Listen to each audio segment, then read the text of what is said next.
Hi, it's Amy. Welcome back to my YouTube channel. Welcome back to bookmas.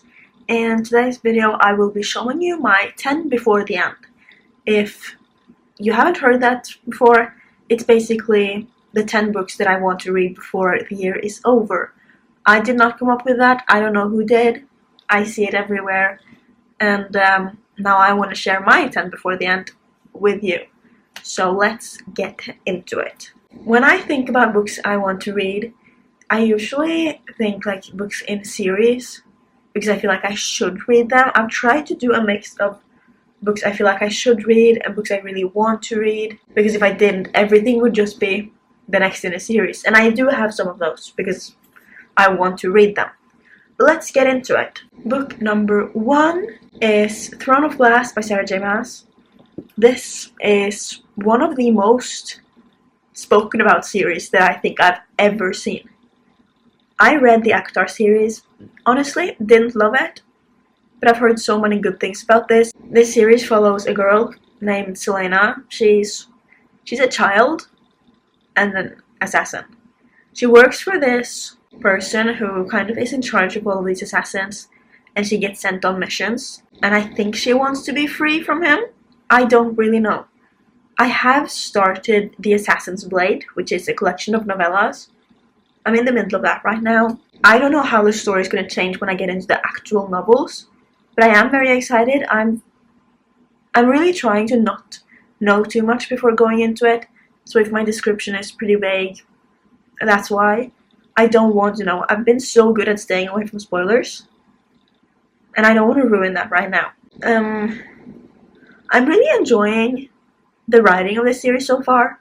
I feel from the first 3 novellas I've read that I'm going to like this series more than the ACOTAR series. Obviously, it's still pretty early on. Things can change. But I think this is more my vibe than ACOTAR. I've read the first 3 novellas. First one, really enjoyed. Second one was kind of boring. Third one, we're back into enjoying it. And I'm excited to see how the story is going to develop and how things are going to go for Selena. There's some characters we've been introduced to so far that I'm really interested in, especially how the relationship between those characters and Selena is going to go. Really excited for this. This is going to be probably my next read after I finish The Assassin's Blade, so I'm really excited. Then I've got the next book in a series. This is also a very loved series, but it's also very hated. People are very like either or. Some people absolutely love it. It's the best thing in the world. Other people despises it. And that is Magnolia Park's Into the Dark, the 5th book in the Magnolia Park series. I personally love this series. I'm not going to talk too much about this because I think Jessa Hastings isn't really a person that should be supported right now. I have this book and I'm going to read it because I love the series. And I already own it, so I might as well. This is a brick. Like, this is pretty thick. I'm a little nervous about that, but all of her books are pretty big, and I'm flying through them, so it shouldn't be an issue. The Magnolia Park series is technically a romance, but I wouldn't classify it as a romance. It's more like a romantic drama, following this group of elite English friends. People say it's Gossip Girl in London, which I see where they're coming from. But I didn't enjoy Gossip Girl. I think I watched like 5 episodes and then I gave up. Magnolia Parks though, love it. The series is split into 2. We've got the Magnolia Parks books and the Daisy Hates books. I love both. This one, I'm expecting to be sad, but I'm also expecting some happiness. This is the last Magnolia and BJ book, so I'm hoping, praying that there will be a happy ending. Because oh my god, I will be upset if they don't get their happy ending. I need them to be happy. Magnolia and BJ has a really toxic relationship, but it's so obvious to everyone that they are meant for each other. There really is no other way. I need them to be together. They're so bad for each other, but they're so good for each other as well. And they're not going to be good for anyone else unless they are together. This series is giving found family in the best way. The whole entire friend group, the way they support each other, love each other. It's so fun, and I love a little drama. I'm loving this series. I'm excited for this. I'm also really, really nervous. This is probably the one I'm the most nervous for of every book on my TBR, so it needs to be done though. I think I'm just gonna carry on with the books in the series I've started. I've got Ruthless Vows by Rebecca Ross. This is the second book in the, what's it called? I don't remember. It's Letters of Enchantment, is that it? Does it say? It doesn't. But I think that's what it's called. It's the second book to Divine Rivals. I read Divine Rivals not too long ago and I really enjoyed it. I think I ended up giving it 4 stars. I really had a good time with that. It felt enchanting. It felt, I don't know what word to use to describe it. I think enchanting is the best word. That book introduced us to Roman and, what's her name? Iris. Oh my god. I don't know why I forgot that. I actually love that name.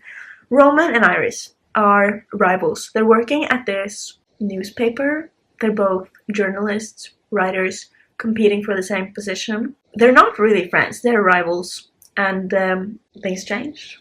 Might be some kind of romance in there. The storyline of Divine Rivals starts with introducing us to these characters.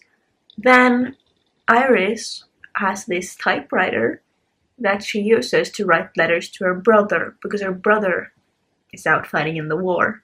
One day she gets a response. I'm not your brother. And she's like, who am I writing to?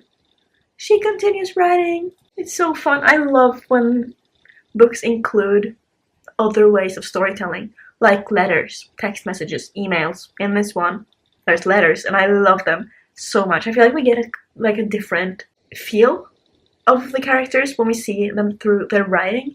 I really enjoy that. This one obviously follows the aftermath of Divine Rivals. I'm scared. I don't really want to read you anything on the back because I'm afraid it's going to spoil book 1. But I'm excited for this. The Ballad of Songbirds and Snakes is the 3rd book that I want to read before the end of the year. This is a prequel to the Hunger Games trilogy. I did not grow up with the Hunger Games. I'm very new to it. I think I read my first Hunger Games book last year. And then I read book 1 and 2 last year. And then I read the 3rd one this year. And I want to read this one. The Hunger Games follows Katniss, who gets put into the Hunger Games. Every year, I think it's every year, 2 people from each district gets chosen for the Hunger Games and they have to fight until their death. It's pretty disturbing. Like, they're children fighting. You either win or you die.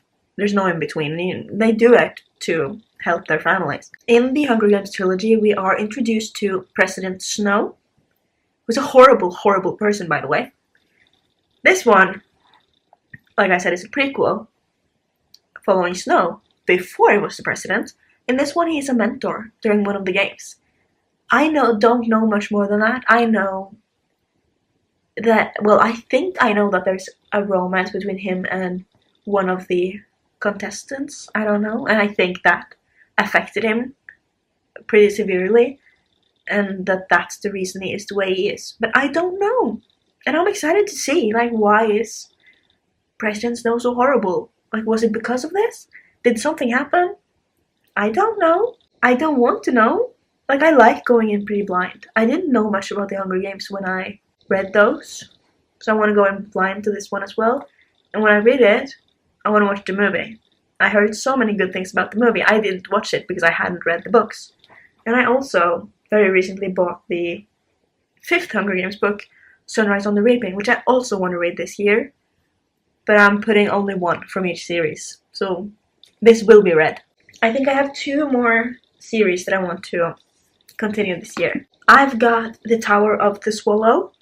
This is the 4th novel in the Witcher series. I really enjoy this series. This series follows Geralt, who's a Witcher, who basically is someone who kills monsters and gets paid for it.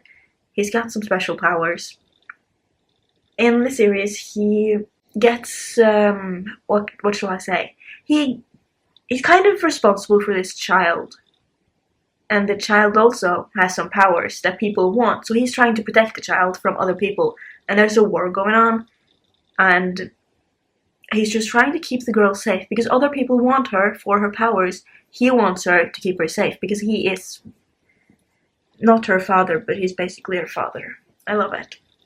I picked up this series because I watched the show on Netflix and I really, really loved it. The books are a little different. I don't think they're adapted perfectly. I think I do prefer the show. I feel like it's kind of hard to connect to this sometimes because of the structure of the story. This show is definitely more action-packed than the books. Sometimes I feel like we're on the outside of the action, because usually in a fantasy book, our main character goes directly into the war, the conflicts, anything. Geralt is very much on the outside. He doesn't want to get into it unless he have to. His main goal is keeping the girl safe. And I kind of love that. It's more realistic. Like, you wouldn't purposely go into a war if you don't have to. But I do still really enjoy the books, even though I don't love them. And even though we don't have the action all the time, I really enjoy it. I don't know, I don't have the same connection to the story as I do in the show, but for some reason I'm connecting to the books. I feel like I'm describing it too stupidly. Like, it's so dumb, because how do I say that I don't connect to it but I do connect to it? I don't know, but I love it. I think the writing is great. The structure of the story is I'm not too happy with that, because we can be in the same chapter, one paragraph we're following one person in one place, and then the next paragraph we're somewhere else at the same time, in a different time. I don't know, I get a little confused sometimes, and I think that's where the disconnect happens. The structure of the story, because the characters and the actual things they're going through I really connect with, but the structure of the story is taking me out of the story sometimes, and that's a little annoying. But I do recommend this. If you're gonna get into this series, read the short story collections first. The Last Wish and Sword of Destiny comes before the actual novels. So in total, I've read 5 books already. This is my 6th Witcher book, even though it is novel number 4. But I'm really enjoying this, and I like imagining Henry Cavill while doing it. So, one more series I want to definitely continue. There's more series I want to continue, but this is one of the books that I need to finish before the year is over. That is The Brothers Hawthorne by Jennifer Lynn Barnes. I read the Inheritance Games trilogy pretty early on in my reading journey. The Inheritance Games was one of the first books I picked up. Absolutely loved it. And honestly, I loved the entire trilogy. I've had this for so long. This is a little different because it is part of the Inheritance Games series, but it's also kind of on the outside. While in the Inheritance Games trilogy, we follow Avery. In this one, we follow 2 of the Hawthorne brothers, Grayson and Jameson. I don't know the exact plotline of this, but in the Inheritance Games, we are introduced to Avery, normal girl living her life in school. One day, a man shows up, a boy. Grayson shows up at her school and like, our grandfather gives his inheritance to you, but you have to come live at his house with us. So she's moving into the house with the entire Hawthorne family. And for some reason, Avery got his entire inheritance. And no one knows why. And then there's this mystery they have to figure out. Why did Avery get this? Because she doesn't know them. They don't know her. She doesn't know. They don't know. The only person who knows is their grandfather, who is dead. And then there's a romance. Personally, I'm Team Jameson. I don't know about you. I think I might have been Team Grayson in the beginning, but Jameson is the only way. In this one, we're following Jameson and Grayson. And I think they have their own little puzzles, mysteries to solve. I'm excited. I keep putting it off. I don't know why. Because I do love Jennifer Lynn Barnes' writing.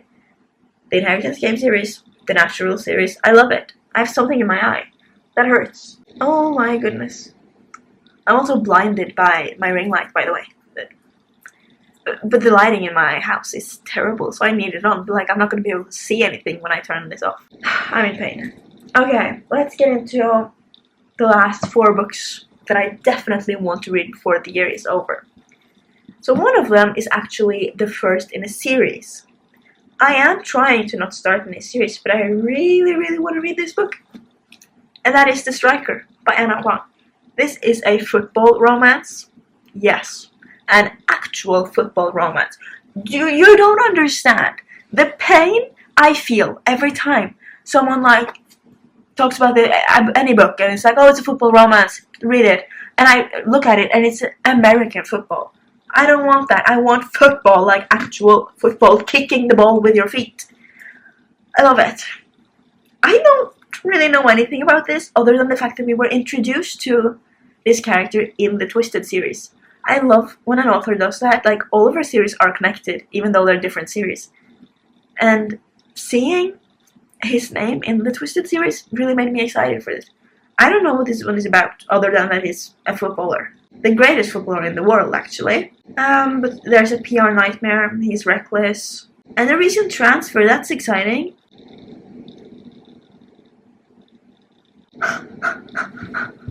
This is exciting. I've never read the back of this.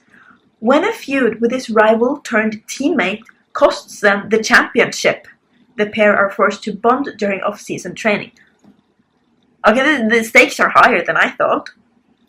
Surviving the summer shouldn't be hard until Asher meets their new trainer. She's beautiful, talented, and no matter how hard he tries, he can't take his mind off her. Is it a romance with his trainer? The only problem, she's his rival's sister and completely off limits. Scarlett is a former prima ballerina whose career was cut short by a tragic accident. Now a teacher at a prestigious dance academy, but still haunted by the ghost of her past, the last thing she wants is to spend the summer cross-training Asher Donovan. She swore she would never date a footballer again. When she's thrown into dangerously close proximity with the gorgeous, charming striker, all bets are off. I'm so excited for this. I love football. I'm a football fan. I haven't read a single football romance because they're always American football, and it annoys me so badly. But I'm excited for this. I'm really excited, and the actual plotline of this seems so good. I need to read the back of my books more often because now I want to pick this up really badly.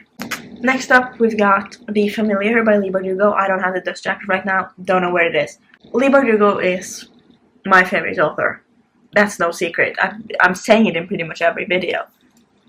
This one, though, is a little different. Like, I loved the Grishaverse. I loved the Alex Stern series. This feels different. I've tried to read it. How far did I get? I'm gonna check. I got almost 80 pages into it, and I was a little bored. I'm excited to try again, because this one is about, I think she's a maid, and she has these magic powers, and then she gets discovered. That's all I know. I don't have the dust jacket, so I don't have the actual blurb of it. I remember being a little bored. It was just a little slow. It didn't really hit me the same way her other books have. Because with her other books, I fell in love with her writing. I love the characters and the plot as well, but her writing is what really connected with me. This one felt different. It's more of like a historical fantasy, in a way. I don't know. It felt like historical fiction. I don't know if it is, because I didn't get very far. But when I read This Woven Kingdom, I felt like the storyline was the same as this. Obviously, I finished This Woven Kingdom and I absolutely loved it. And I haven't gotten too far into this, so it could be different. So I'm not going to sit here and say it's the same as This Woven Kingdom, because I don't know. I haven't finished it. But I really want to finish it, and I'm hoping that when I get a little further into it, I will love it. But either way, I just want to read it and get it off of my TBR and put it on my Leigh Bardugo shelf. The last two books on my 10 before the end is actually classics, which is a little scary. Which I shouldn't be intimidated by them because I'm always having a good time with classics. They're easier to read than I think they're going to be. Probably the most popular one I own is Little Women by Louisa May Alcott. I don't know the storyline. It's about sisters. I know that. I've seen the movie a long time ago. Not the one that everyone's obsessed with, the older one. And all I remember is the sisters going out to find a Christmas tree. So I want to read it in December. But what is it about? Christmas won't be the same this year for Meg, Jo, Beth, and Amy, as their father is away fighting in the Civil War, and the family has fallen on hard times. But though they may be poor, life for the four March sisters is rich with color. As they play games, put on with theatricals, make new friends, argue, grapple with their vices, learn from their mistakes, nurse each other through sickness and disappointments, and get into all sorts of trouble. Didn't give me much, but I'm excited. I know everyone's obsessed with the movie with Florence Pugh. Who else is in it? I don't remember. I don't really have anything else to say. I just know I'm going to read it in December. And December is soon. So, I said that for the past 2 years, I think. Didn't read it. So, it will be happening this year. Then I have The Place of Oscar Wilde. I think this is a collection of most of, if not all, his plays. I don't know how many plays he has.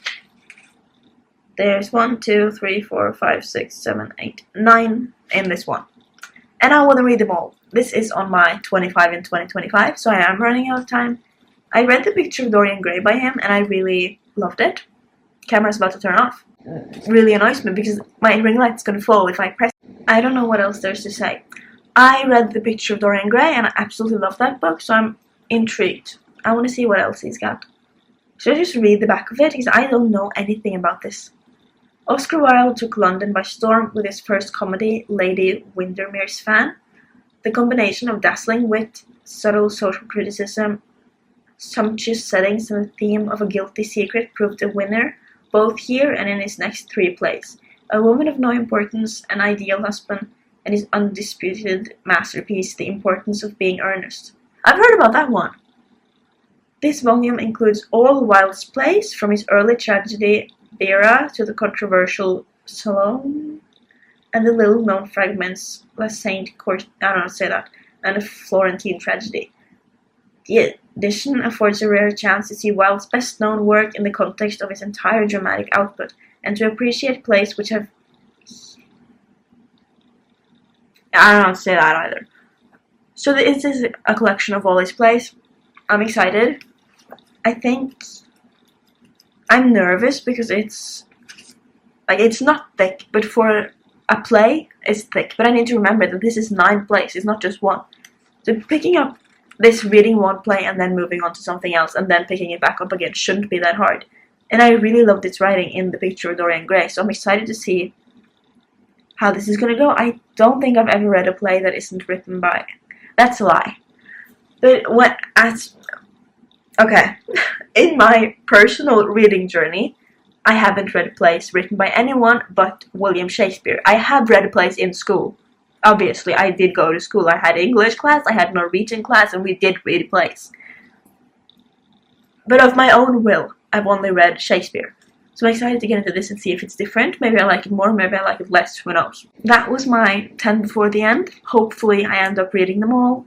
Hopefully I can implement them in my bookmas videos. I hope you enjoyed this. I'm going to repeat myself because I'm saying this in every single video, but if you have read any of these, I would love to hear your thoughts. Let me know what you like, what you didn't like. I want to know. I'm posting every day. It's bookmas, it's Christmas. I'm excited. I'm out of my slump. Finally. Like, September and November, no. September and October was horrible. I read 3 books in each of those months. Now we're getting towards the end of November when I'm filming this video, and I've read a lot. It's my best reading month so far this year, ever, really. So I'm excited. Bookmas is going great. I'm going to continue. We've gotten this far, and we're going to finish it. So, like, comment, subscribe. I'll see you next time. Peace out, lovers.